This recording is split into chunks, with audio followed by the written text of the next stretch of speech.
When searching for alien civilizations in the universe, we often look at the development of life on Earth for clues as to what to look for. It makes sense to do so. We have only found intelligent life on this planet, so it's sensible to look for the sort of signatures emitted from our own planet.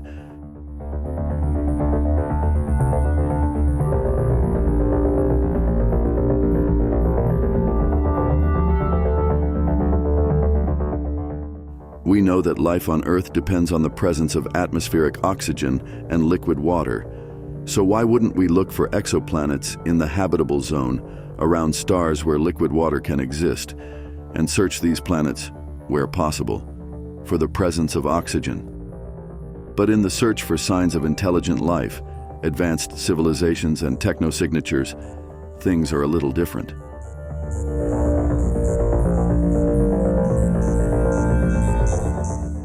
Though our planet has been abundant in oxygen for billions of years, we have spent a significantly smaller portion of that time sending stray rerun signals into space. In cosmological terms, we have not been a technological species for long, and in that time we have progressed at quite a rate, and our ideas of what sort of signals to look for have changed with it. For example, switching from noisy analog signals to digital made us think that aliens would likely not use analog signals for long, making it unlikely that that's the sort of signal we might find. Astronomers and alien hunters attempt to try and look at our own development and what we think may be possible in our future to try and narrow down what to search for should alien civilizations move well beyond our current level of progress. In one such exercise, futurist John M. Smart proposed something called the Transcension hypothesis.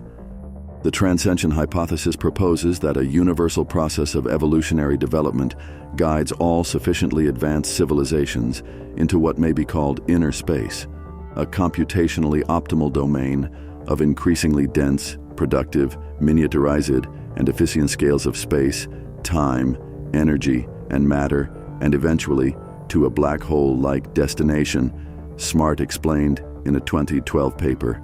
Through highly speculative, we're talking about alien civilizations perhaps millions of years old. The idea is that advanced species will gravitate toward black holes.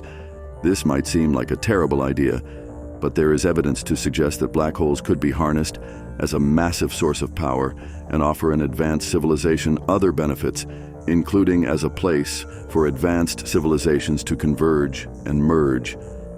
Black holes may be a developmental destiny and standard attractor for all higher intelligence, Smart continued, as they appear to some to be ideal computing, learning, forward time travel, energy harvesting, civilization merger, natural selection, and universe replication devices. In the Transcension hypothesis, simpler civilizations that succeed in resisting transcension by staying in outer, normal space would be developmental failures, which are statistically very rare late in the life cycle of any biological developing system. If correct, it would help explain the Fermi paradox, or why we haven't seen any signs of alien life yet.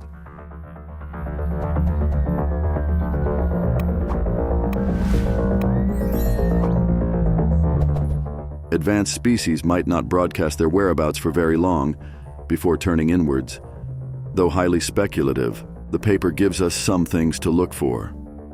If transcension is a universal developmental constraint, then without exception all early and low-power electromagnetic leakage signals, radar, radio, television, and later optical evidence of the exoplanets and their atmospheres should reliably cease as each civilization enters its own technological singularities, emergence of post-biological intelligence and life forms, and recognizes they are on an optimal and accelerating path to a black hole-like environment.